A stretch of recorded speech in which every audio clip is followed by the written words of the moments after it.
All right, should we get to Charlie? Let's talk about it. So I mentioned earlier that there is this propaganda effort, you referenced it on the show yesterday, to deny that any starvation is actually happening in the Gaza Strip, that this is all just, you know, some media propaganda. I love how they imagine that the media is on the side of the Palestinians, which is so, like, utterly the Israelis actually really believe it. Yeah, I know they do. It's insane. Yeah. Like, the number of former IDF that work at these outlets is like, okay, you guys are, like, completely out to lunch. But in any case, Charlie Kirk went right along with this and invited this guy on to, you know, spin this utterly false narrative about how, of course, there's no hunger in the Gaza Strip, and these are all lies that are being fed to you. Let's go ahead and take a listen to a little bit of that. I hate being lied to, and I hate being propagandized. And this weekend, there was an all-out propaganda campaign trying to make it seem as if Israel is intentionally starving the people of Gaza. I'm not going to get into the weeds of the numbers, but the quantities of food that have been brought into the Gaza Strip since the beginning of the war and month over month is enough to feed the Gaza Strip, according to the World Food Program's numbers for what it takes to feed people, for longer than this war has gone on, for about 27 months worth of food. And there's plenty of food getting into the Gaza Strip. This is pure visual warfare. Plug a 309. This is all this is. This is propaganda, emotional, visual, optical warfare. Optical warfare. And so no one likes to see what you're looking at here. Looks like a kid who's starving to death, right? So the whole story says this. The story says young, old, and sick starved to death in Gaza. That is the front page of the New York Times. And so the picture they're using is of Muhammad al-Matawak, a child with a muscular disorder, and they're using that as the face of famine in Gaza. So is the UN intentionally allowing the kids of Gaza to starve? What is going on here? When you talk about the UN in Gaza, you're not talking about the people sitting in the United Nations in New York. The UN in Gaza is Hamas. The UN is Hamas, and, you know, he makes all the fully debunked claims about, oh, Hamas is stealing all the aid, and that's why we had to use the Gaza Humanitarian Foundation, which Israeli military officials told the New York Times is not true. There has never been any evidence of this whatsoever. In fact, what there has been evidence of is Israeli-backed thugs who have been stealing aid. There's evidence of that. There is no evidence that Hamas has been consistently in any way stealing this aid. But that's their excuse. And we also know that Israel buried 1,000 trucks. This was reported on an Israeli news channel we covered yesterday, buried 1,000 trucks of aid. And you can see, I mean, it's just like they think you're so stupid. They think you can't hit translate from Hebrew.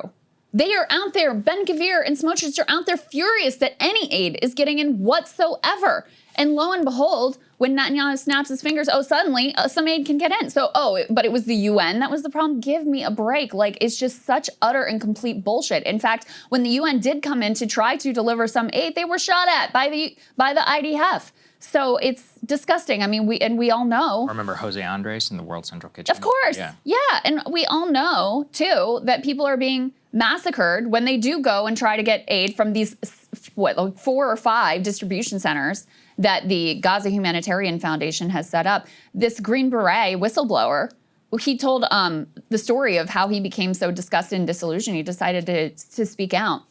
A young child, a young Palestinian child, kissed his hands because he was so grateful for whatever food he'd been able to get at this distribution. And then as he walked away, the Israelis shot and killed him. Mm-hmm.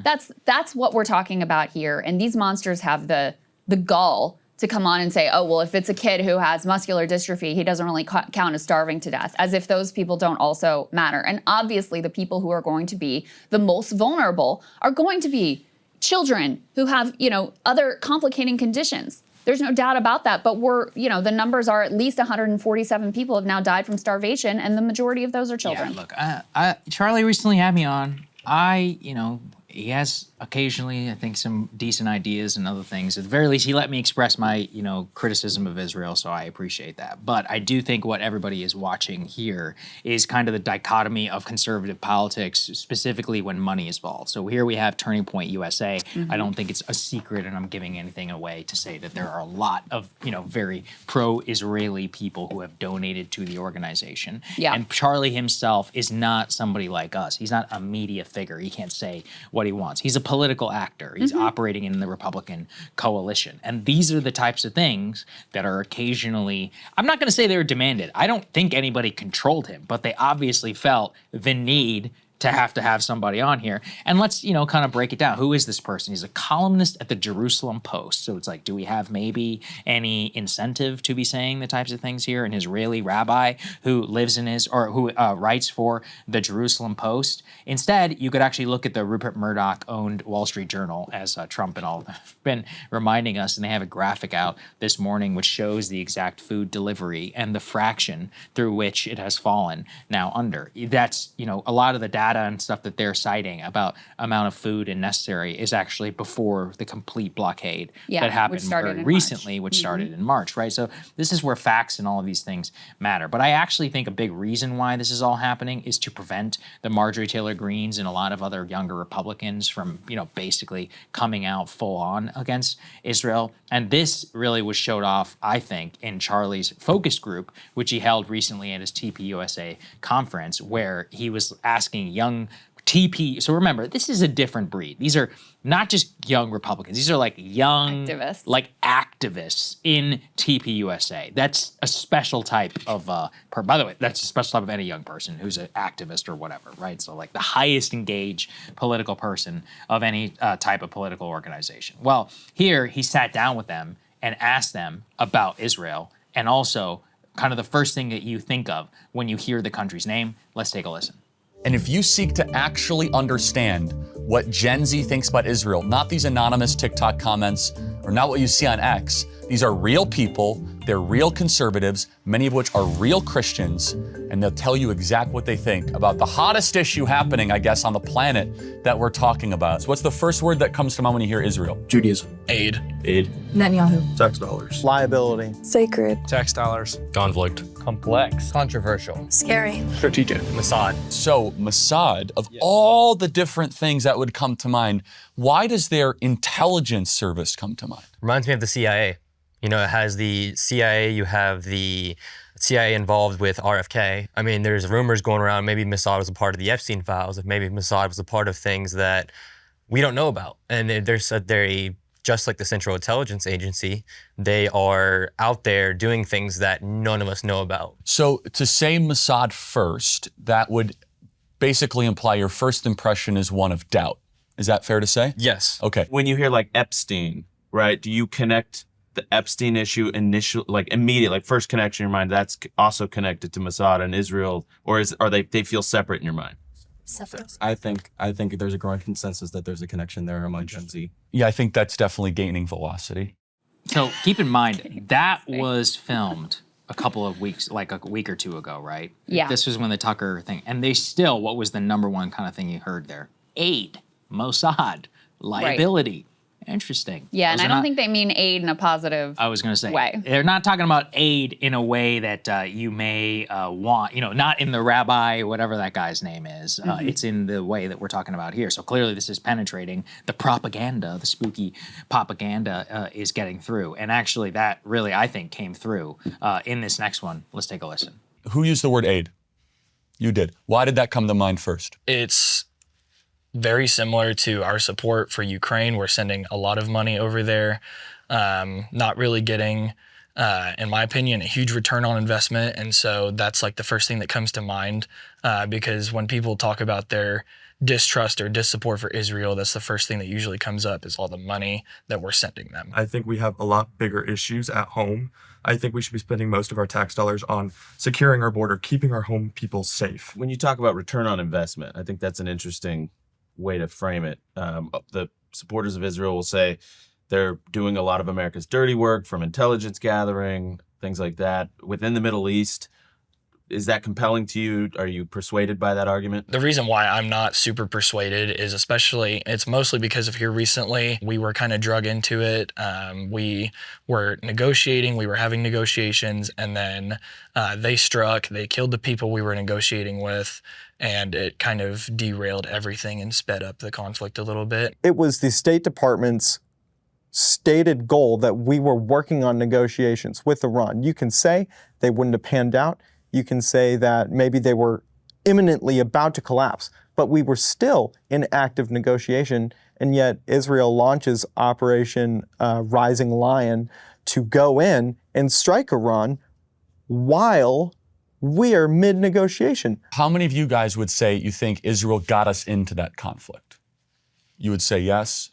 You would not say so much? I think we were willing to join that conflict. I don't think we were pulled in unwantingly as if we were dragged by a leash, in more uncertain terms. I think we have the authority and the say of whether or not we want to be involved in that conflict. And I think we saw the prosperity that we would unleash if we joined the conflict. The amount since 1948, it amounts to 319 billion adjusted to inflation. And I'd say that I can think of multiple things that we could have spent at home that would have been a better allocation of our taxpayer dollars. And I feel like this money could have been well spent in supporting an economy that would support our generation being able to afford homes rather than military strikes for Israel.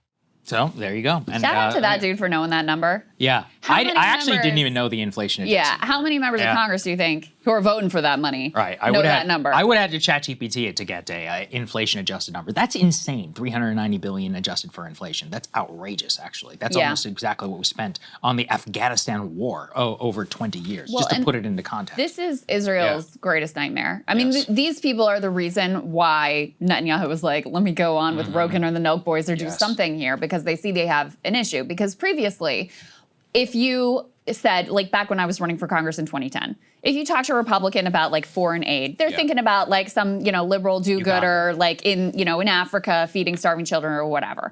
Now they're thinking about that, sure, but they're thinking like, why are we giving all this money to these people? Whereas previously they sort of got a pass of like the Charlie's assistant there, whoever that guy is, no disrespect, I just genuinely don't know who he is. He says the Israeli line of like, well, they would say, we're doing your dirty work. So this is a great return on investment. Like you're getting all this peace and security from the only democracy in the Middle East on the cheap.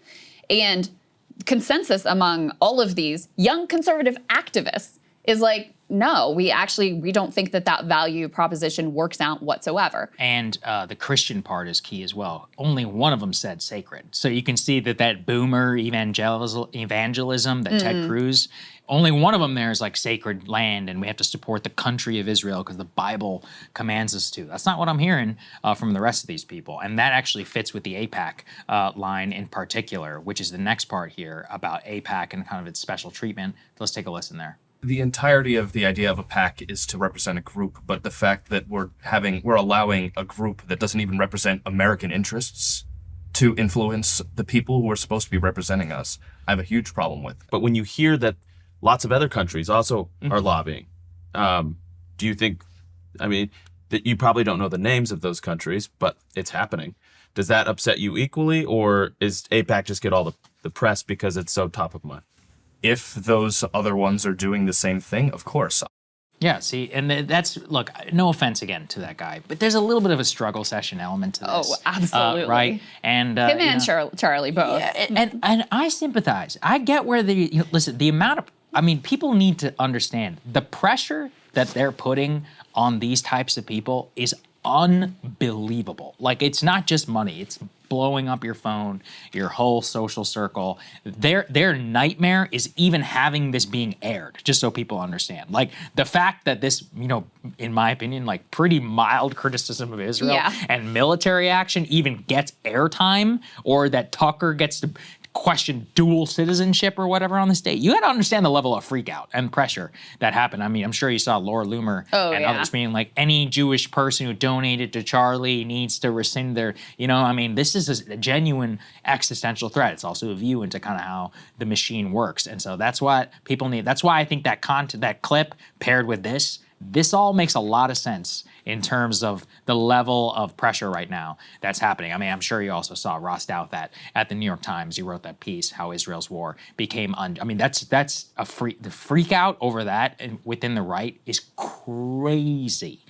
Even right now over at National Review, the level of attacks that are coming to anybody who's questioned open support for Israel against, like, my friends over at the American Conservative, which are a restraint-based organization. Same thing, anti-Semitism, blood libel, Tucker. The front page of National Review magazine is an entire article where yours truly is also quoted and named about Tucker's dark turn against Jews and anti-Semitism. Like, just so people understand, like, what this listen, I mean, I don't care anymore, but like that has currency in this town, just so people understand. It will make you unemployable and unworkable in a lot of environments, uninvitable to many different things. That's what's happening. And that's just leading to this, and not to mention actually really getting down. Yeah, well, and that's why it's important that we understand what like actual independent media is. That there aren't some random billionaires with various ideological interests that you're like existentially dependent on in order to continue like making content or doing your activism or whatever it is. Those things really matter because, Charlie is like, if you watch through this focus group, like he is sort of tortured. He goes along, like does a lot and has his guy there to like sort of toe the Israeli line, like, yeah, but it's a good return on investment and only democracy, and to make sure that it stays within a bounds that's not going to completely nuke his enterprise. There's one last clip we can show you from this having to do with anti-Semitism. Let's go ahead and take a listen to that. There is a rise of Jew hate, but it's not the majority mover. I think the majority mover of Gen Z and Gen Z conservatives is exhaustion. Precisely. Would you guys think that's a fair categorization? Yes, for sure. I mean, again, there is like an isolated, like weirdo, I hate Jews. We don't like that. No one in decent society wants that. But instead, it's kind of like, can we just, I don't know, make it so I can buy a home? Or like deport people? Exactly. Does that resonate with you? Oh yeah. Exactly. You're not anti-Israel. You don't wish them harm. You're not, like cheering on Iran. No, I support Israel. I think they're our ally. I want them. But you would be called an anti-Semite by some people for saying this. And I think that's ridiculous. I don't hate Jews because I think a nation should defend themselves. Exactly. Yeah. Like, I think that's the most ridiculous thing ever. I feel like it's becoming like the word racism. Like, we just disagree with them, so we just have to call them a name. I don't think they're actually anti-Semitic. I think people just can't agree with them and they can't prove them wrong. So they just throw a word out and be like, you're anti-Semitic because you think that we should stop sending our money there. Preach, brother, preach. He's exactly right. There's actually nothing woker than anti-Semitism, the anti-Semitism industrial complex. All of the hallmarks of anti-racism have been dialed up to 100 for anti-Semitism under our government. I mean, I've said this before. The current anti-Semitism task force by the Trump administration is as close the government has ever come to the Department of Anti-Racism proposed in Ibrahim Kendi's book, which obviously I oppose. But, obviously we don't have the same level of opposition. Ron DeSantis has got affirmative action with state resources for Jews down in Florida. That's fucking nuts. Okay? RFK Jr.'s HHS. Yeah, no, literally. Is pursuing the anti-Semitism. I mean, the tax on the universities, the snatching up of college students, like the government censorship is just like, it is crazy. Look, I hate the universities, okay? Everybody knows. Can we all accept that? I hate Harvard. All of these. I think they're like actual leeches on the U.S. government, on our society. I think they're bad. Not because of their Middle Eastern Studies department. And that is the current way that they are. The current shakedown on Columbia was you have to pay us $200 million, and then we get to install a standards department over specifically your Middle Eastern Studies department. What? Well, this is not even a free speech thing. They're putting a bias monitor in at CBS. Right. All right, and it's too much. It's all just too much. Yeah. All right. And, that's where we are. That's currently where we are right now with the right. I hope people wake up. Steve Bannon and a few other, they're fighting, but I'm skeptical. He's got a good quote. I'll read it to you after we get off the show. Let's get to tariff, shall we? Hey, if you like that video, hit the like button or leave a comment below. It really helps get the show to more people. And if you'd like to get the full show ad-free and in your inbox every morning, you can sign up at breakingpoints.com. That's right. Get the full show, help support the future of independent media at breakingpoints.com.